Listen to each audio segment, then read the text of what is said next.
Salam gənclər, hər vaxtınız xeyir, hər birinizi xoş gördük. Mən Sonu Məmmədova, Azərbaycan dili və ədəbiyyat müəllimi. Bildiyiniz kimi buraxılışa tamına bir həftə qalıb. Ola bilsin video yayımlananda 6 gün qalmış olsun. Və istədim ki, buraxılış imtahanına gedəcək şagirdlərimiz üçün bir dəstək videosu, məsləhət videosu, necə başa düşsəz, elə bir video çəkək.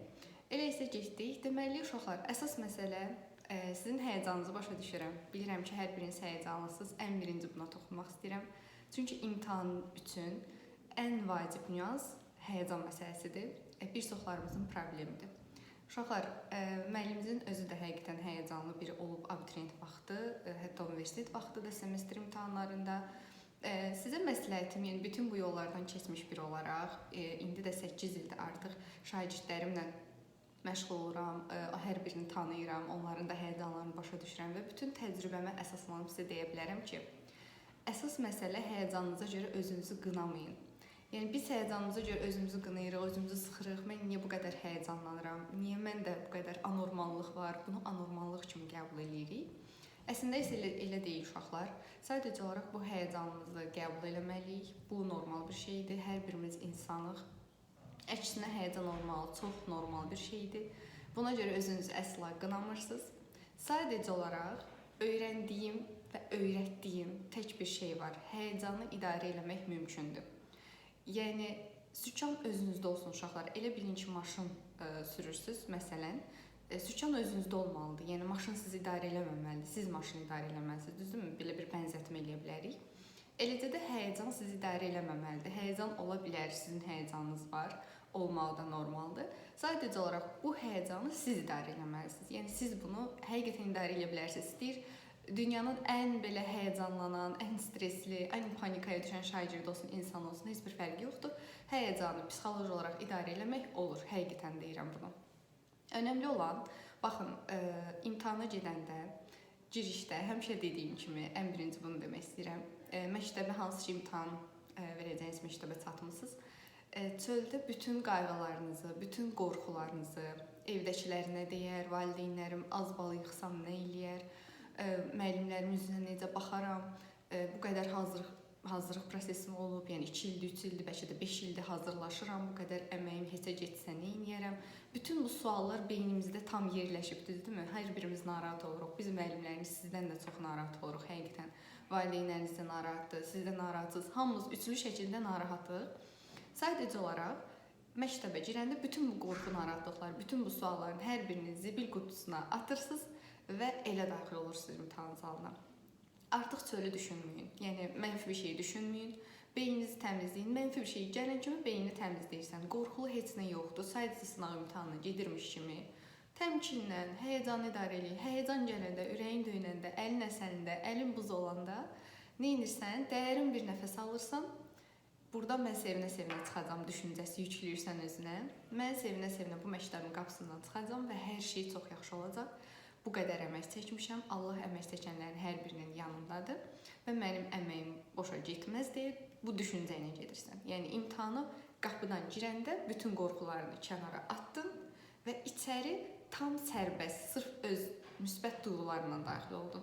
Yəni başqalarının duyğularından yox, ay məktəbdə biabır olacam, ay valideynlərim nə deyər, müəllimlərim nə deyər. Bu qorxuların hamısını atdın və elə daxil olursan artıq məktəb binasına. Və arada indi sonra mənim sözünü yadına sala bilərsən, başqalarını unutsan da. Yəni gördün həyəcan basır, dərin bir nəfəs alırsan, hər şey olacaq, sərbəst ol, həyəcanını idarə elə, qorxulu heç nə yoxdur cümlələrini öz-özünə bir-iki cümlə təkrar edirsən və dərinə nəfəs alırsan və salam. Qorxulu həqiqətən heç nə yoxdur. Sadəcə sınav imtahanı kimi gedib imtahanı yazacaqsınız və uğur qazanıb gələcəksiniz inşallah. Bu videonun altında o qədər qəşəng sevinclərinizi bölüşəcəksiniz ki, buna əminəm. Bax, imtahandan çıxıb deyəcəksiniz ki, müəllimə həqiqətən də dediyiniz kimi oldu. Müəllimə hər şey sanki keçdiklərimiz idi, dərsdə nə demişiksə, indi öz şagirdlərim də baxacaq buna. Digər şagirdlərimiz də baxacaq. Yəni, istər digər şagirdlər, istər də öz şagirdlərim olsun. Yəni, hamınız deyəcəksiniz ki, keçdiklərimizdir, mən bunun nəyindən qorxurdum? Uşaqlar, orada həqiqətən də keçdikləriniz olur. Yəni, Marsdan, Yupiterdən, bilmədiyiniz bir kəşfdən sizə sual düşmüş ki, məntiqlə düşünün, imtahan nə qədər çətin olur olsun, sadəcə olaraq sənin keçdiklərindir. Ola bilər dərindən düşsün, ola bilər üzdən düşsün. Əslində imtahanda normalda dimin imtahanlarında qarşılıq olur da bilirsiniz, asan, orta və çətin səviyyəli. Yəni lap asan da olacaq, deyəcək bu frazeoloji birləşmənin mənasını soruş, bu da ola bilər. Amonimi seç ya da sözün düzgün tələffüz olunanını seç. Məsələn, belə bir sual da olacaq. Bir dənə cədvəl sual, 2 dənə cədvəl sual məsələn qarşılaşsa. İndi bundan toxunacağam bu arada. Məsələn, nələr düşə bilər? Ehtimalları mütləq deyəcəm uşaqlar videonun sonlarına doğru ki, nələr düşəcək və onları mütləq təkrarlamaq lazımdır. Çünki hər il dediyim düşür. Yadınızdadırsa mən keçən ildə, mən hər il ümumiyyətlə, hər il deyəndə, yəni bu platformaya başlayandan çəkirəm. Keçən ildə video çəkmişdim və dediklərimin hər biri düşmüşdü. O videoda kanalda var. Əgər istəsəz ona da lap keçid edib baxa bilərsiniz. Yəni onun da müsbət cəhəti ola bilər sizin üçün. Əsas amma bu il təzəsini mütləq yenidən çəkmək istədim sizin üçün. Həm də əlavə qeydlərim də olacaq deyə. Bir sözlə uşaqlar, həyəcan. Birinci bölməmiz nə oldu? Həyəcan oldu. Həyəcanımızı idarə edə bilərik. Mən özüm də öyrənmişdim artıq. Mən beynimə yer etmişdim ki, sizin yaşınızda olanda, imtahan vərəqi qabağıma gələndə mən artıq fokuslanacam ora. Həyəcanım imtahan vərəqlərini görənə qədərdir. Bir də imtahan vərəqi demiş uşaqlar, əsla kitabda sizə gələndə vərəqləməyin görüm nələrdən düşüb. Görüm riyaziyyatdan nə düşüb, görüm Azərbaycandan nə düşüb, görüm hansı mövzular düşüb, ingilis dilindən hansı mətn düşüb, vərəqləməyin. Çünki onsuz da nə qədər rahat uşaq belə olsa, ilk dəfə kitabçanı açanda daha doğrusu həyəcanlı olur nə qədər olmasa. Siz bunun fərqində olsanız da, olmasanız da həyəcan var. Siz o həyəcanlı anda bütün sualları gözdən keçirsəz, asan sual belə beyin avtomatik çətin sual kimi qəbul edir. Yəni bu zülm bir sual kimi ay Allah çox çətin düşüb və beynin bütün motivasiyası öldü, məhv oldu. Çünki sən hamısına belə baxdın, göz gəzdirdin və ilk həyəcandan hamısı sənin üçün çətin görsəndi. Normal olaraq çətin görsənəcək. Halbuki bilirdin onların hamısını. Sadəcə olaraq həyəcanlı, açan kimi vərəqlədin, baxdın. Hamısı sənin gözündə belə vahiməli bir şeymiş kimi görünəcək. Ona görə də əsla suallara baxmayın. Hansı fəndən başlamaq istəyirsənsə, açırsan o fənni. Məsələn, Azərbaycan ya da ingilisini normalda uşaqlar ondan başlayır ki, tez qutarır deyilənə görə. Yəni şagirdlərin əksəriyyətində yarım saat, 20 dəqiqə bitirənlər belə var. Məsələn, tutalmasının ingilis dilini ya da Azərbaycanlı fərqi yoxdur.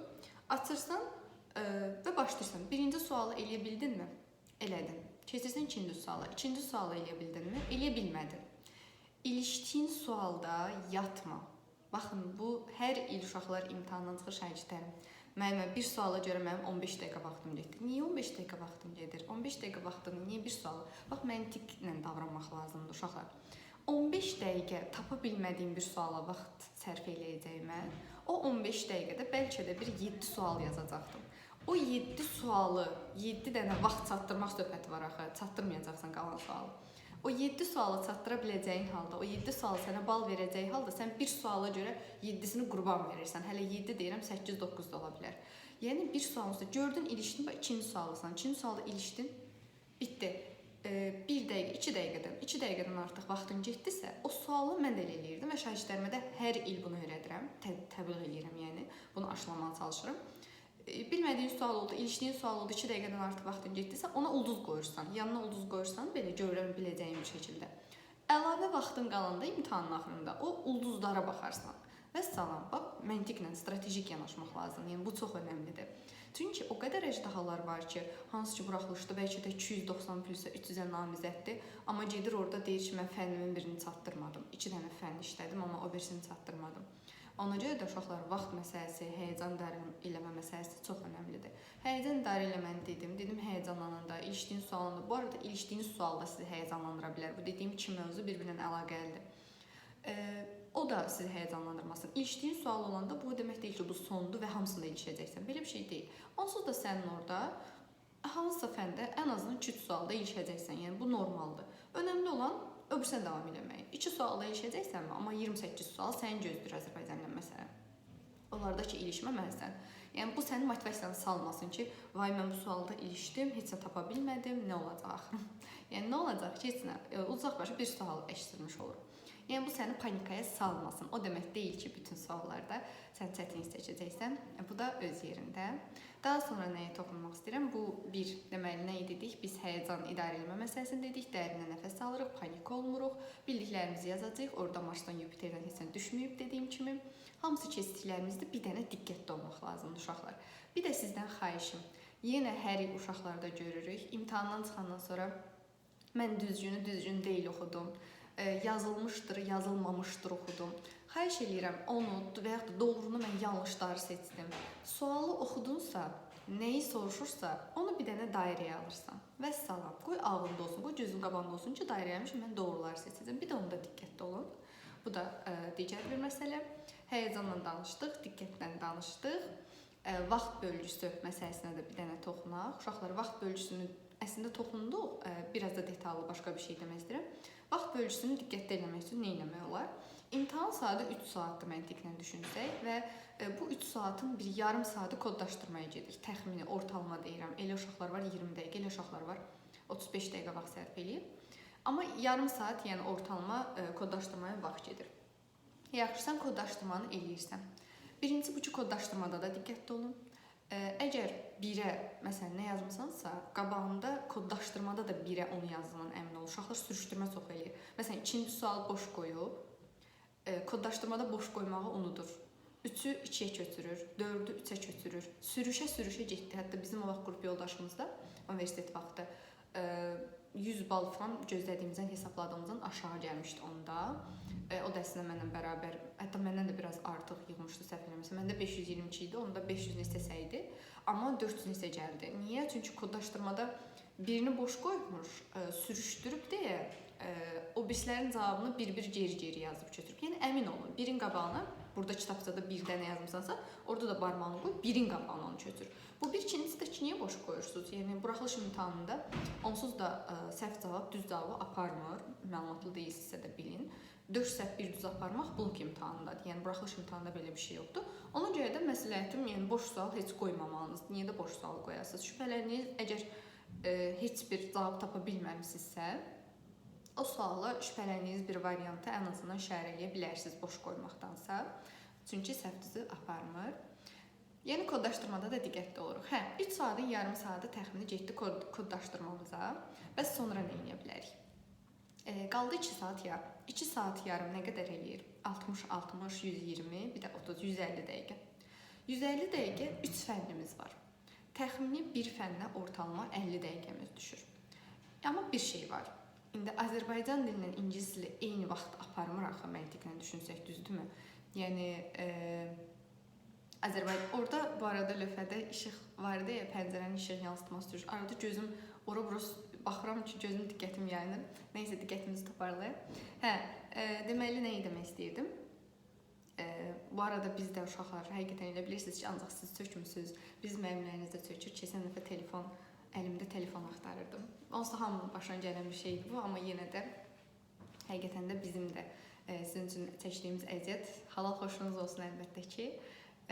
Yəni bilin ki, siz tək deyilsiniz, müəllimləriniz də sizinlə bərabər həyəcan keçirir ki, bu qədər əməyimizin indi görək axırı necə olacaq, amma mən müsbət olacağını çox əminəm.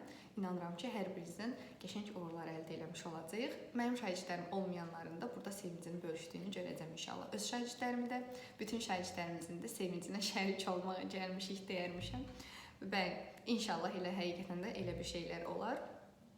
Daha sonra nə demək istəyirdim? Deməli, kodlaşdırma məsələsi. Kodlaşdırma məsələsində uşaqlar, əsas məsələ dediyim kimi, neynədik biz?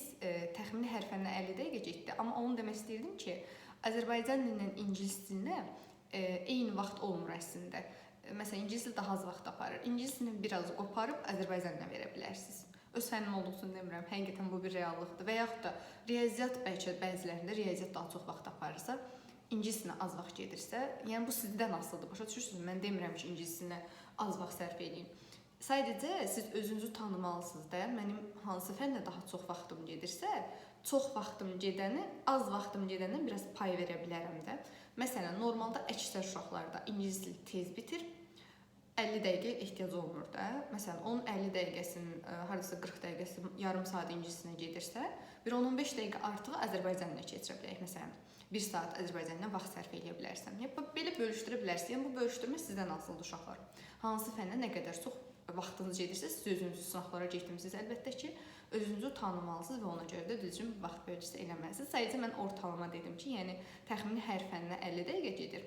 Amma bu 50-dən digərinə pay vermə məsələsi də sizin hansı fənni yaxşı bildiyinizdən, hansı fənni daha az vaxt sərf elədiyinizdən çox asılıdır əlbəttə ki, bunu da nəzərə alın.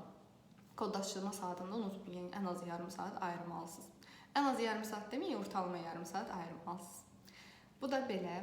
Daha sonra nəyə toxunmaq istəyirdim? Deməli, vaxt bölgüsünə toxunduq, həyəcana toxunduq, diqqət məsələsinə toxunduq, koddaşlamaya toxunduq. Özünüzlə su götürməyi unutmayın, amma suyun qapağını axşamdan biraz yumşaltmağı da unutmayın. Mağazadan təzə alanda, çünki bərk olur, möhkəm olur, açılmır.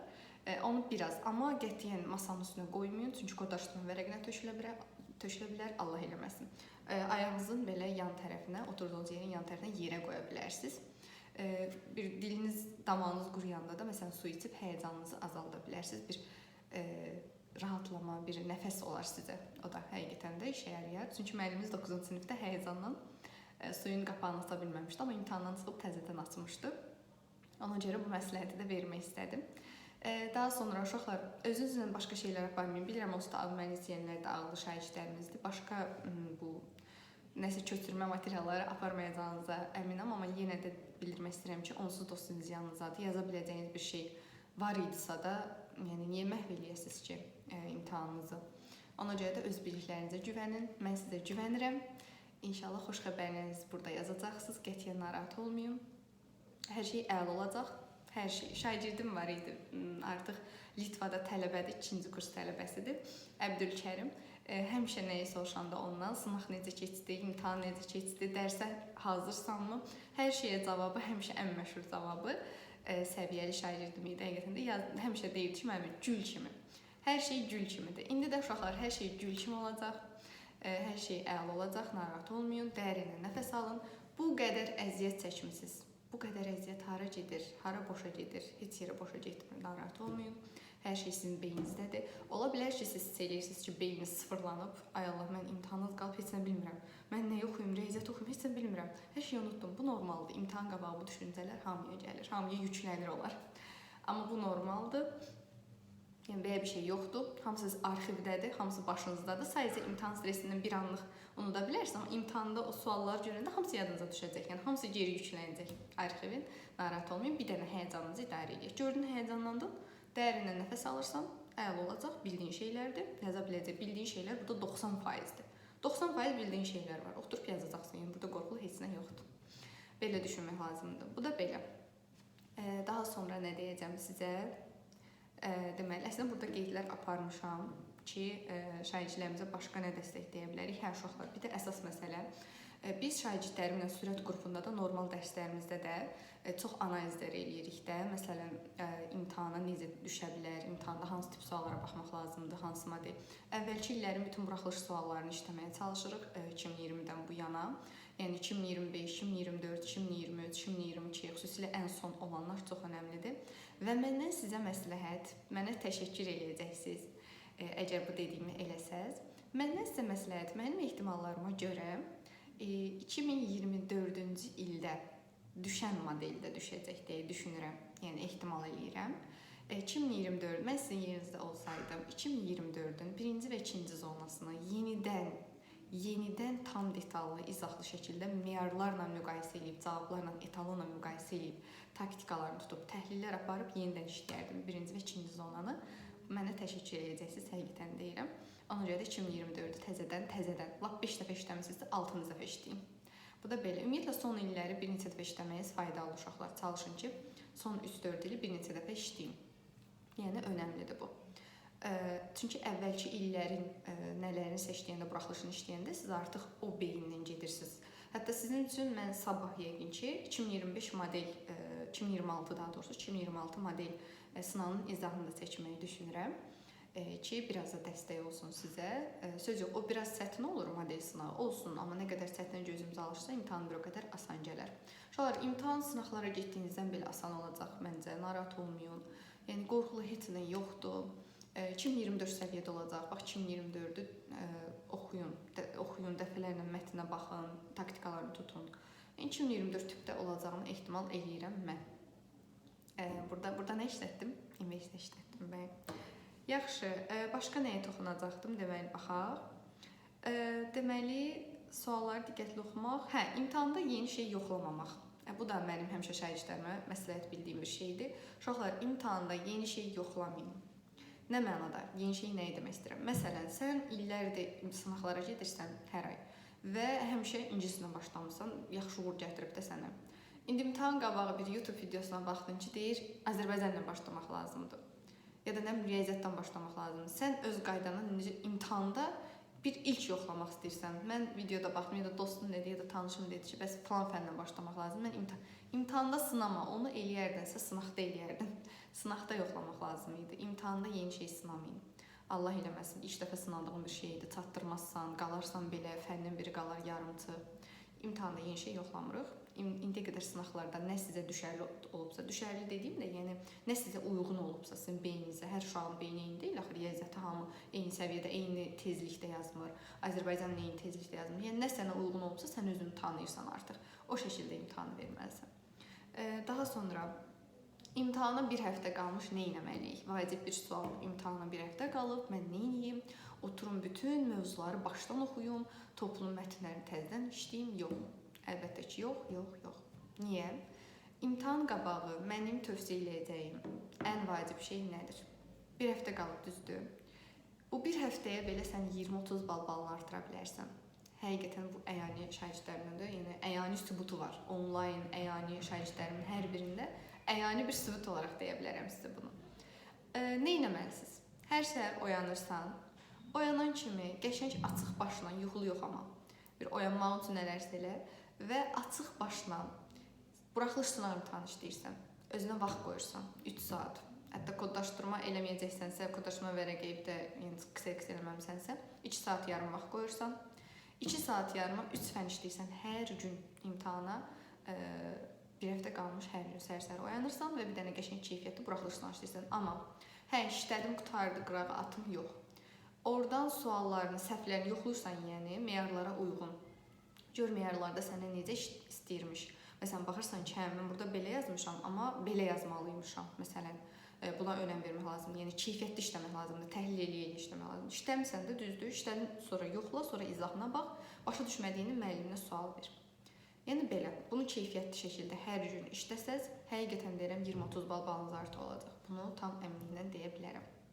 Ona görə də hər gün səhər qalxırsınız, bir dənə buraxılış sınavı, Azərbaycandan, incisindən, riyaziyyatdan. 2 saat yarıma buraxılış sınavı işləyirsən, sonra sınavını yoxluyursan, sonra səhvlərini analiz edirsən, səndən necə cavab istəyirmiş taktikalar yazırsan, qeydlər götürürsən və bilmədiyində müəllimdən soruşursan. Oldu, çox qəşəng keyfiyyət olacaq həqiqətən də.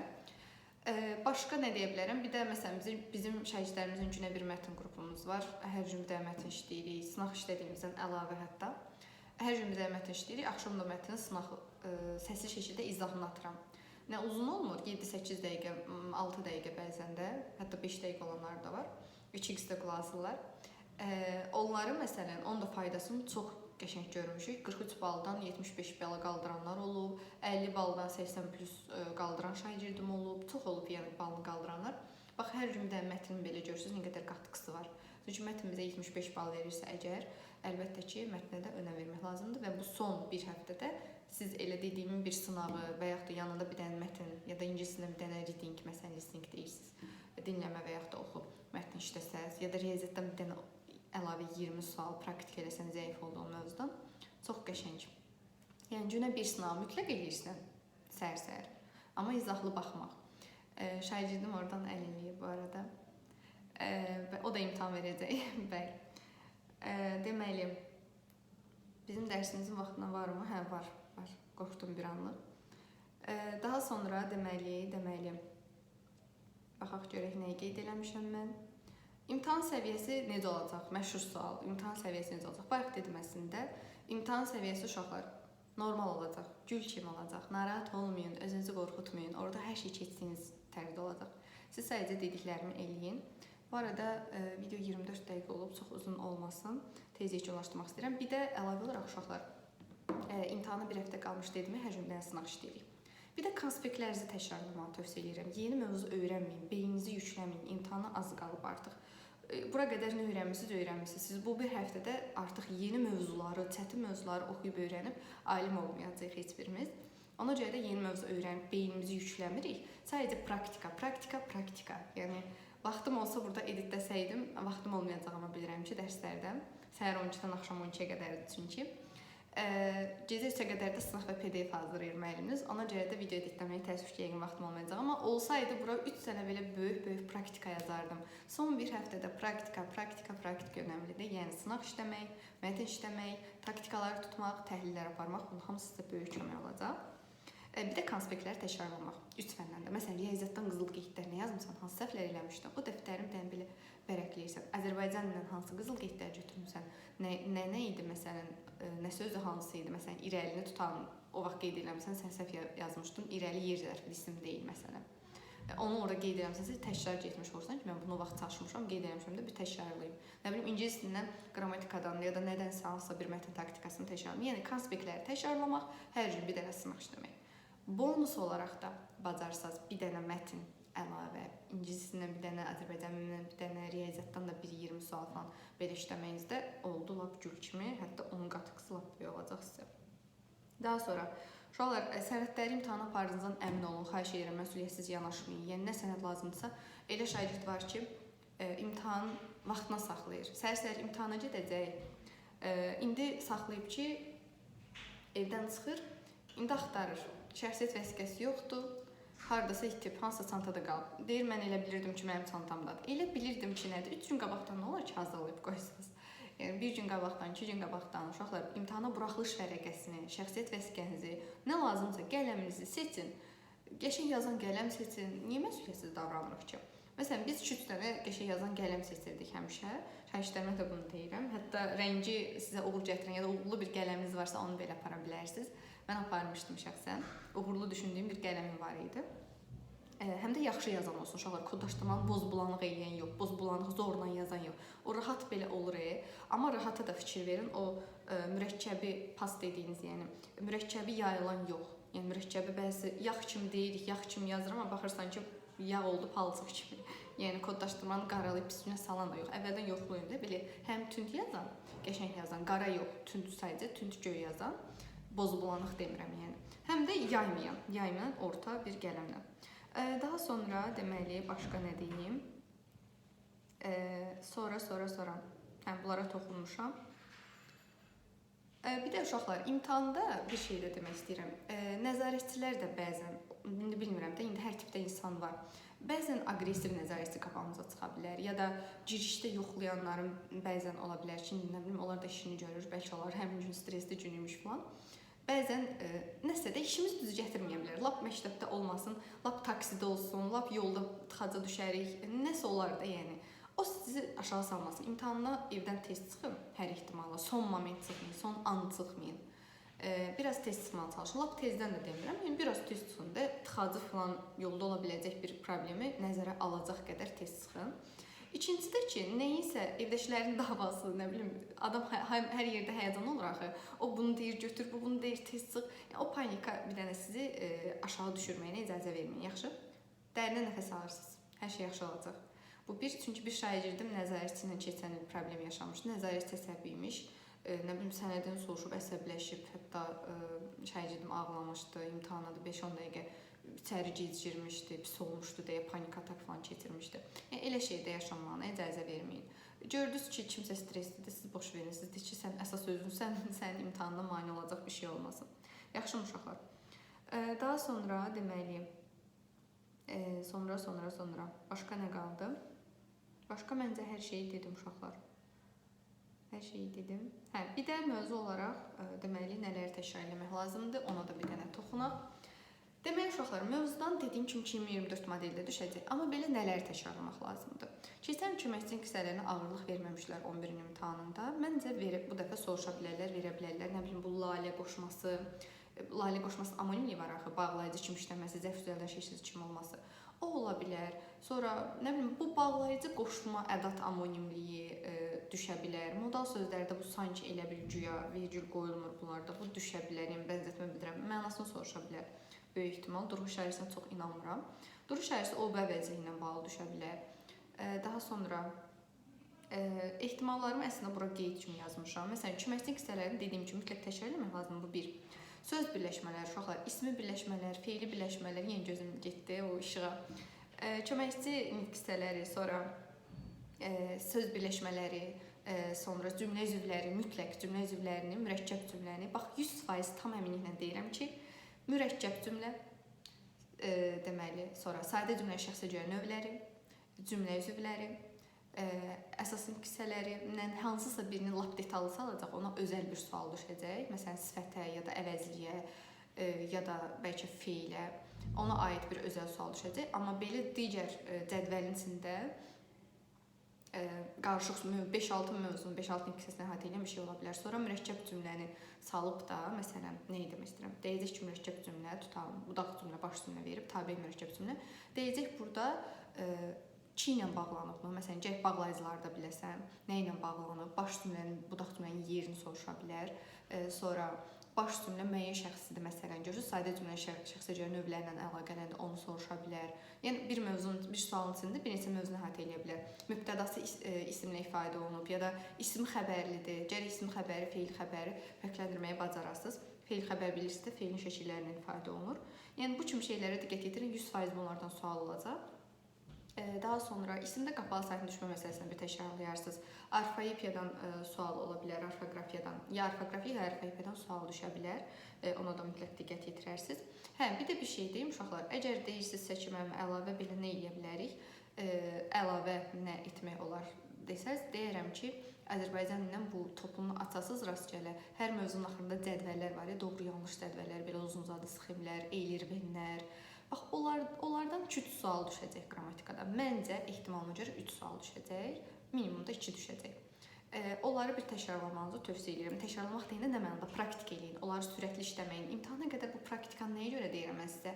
Həm də sürətli işləmək üçün. Bəlkə bəziləriniz düşünürsünüz ki, müəllim, axı mən hər şey bilirəm, mən artıq 100-lük bilirəm, 100 ballıq toplayacağam. Nə olsun, imtahanda sürətli işləmək də önəmlidir, vaxtla yarışırsınız. O qədər uşaqlar olub ki, üst-üstə namizədli vaxt çatdırmayıb məsələn.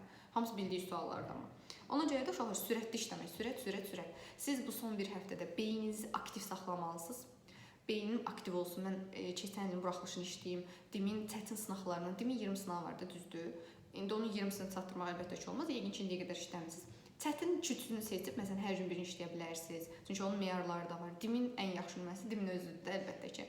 Başqa sınaqlara getməkdənsə, yəni başqa sınaq kitablarını imtahana yaxın işləməkdənsə, dimin özü 20 sınavını təkrar işləməyi tövsiyə edirəm. Çünki imtahana yaxın dim materialları önəmlidir uşaqlar.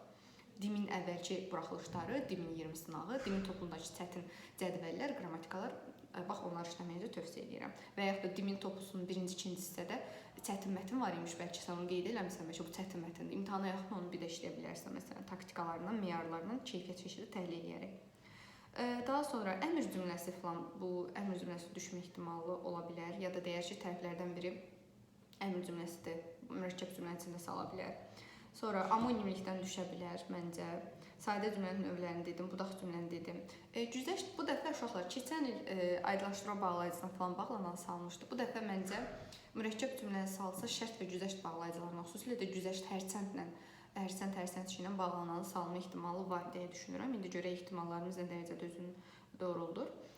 Daha sonra üslubu zənginləşdirmə sualını yenidən gözləyirəm mən. Məsələn, mətndə salacaq ki, filan altına xətt çəkmiş cümlə ya da filan cümləni mətnin sübut xüsusiyyətlərinə uyğun şəkildə yaz. Yəni təşbih əlavə eləmək, nə bilim frazoru birləşdirmək, məcazlikdə məcazlik qatmaq. Bax bu sualı yenə gözləyirəm. Əgər çətinliğiniz varsa o tipdə mətnlər işləyə bilərsiniz. Müddəa faktı son illərdə mən görmürəm. Amma dimin 20 sınavında, toplularda çox istifadə olunur. Onu nə vaxtsa başlayacaq dalbadal salmağa, bu ildən də başlaya bilər.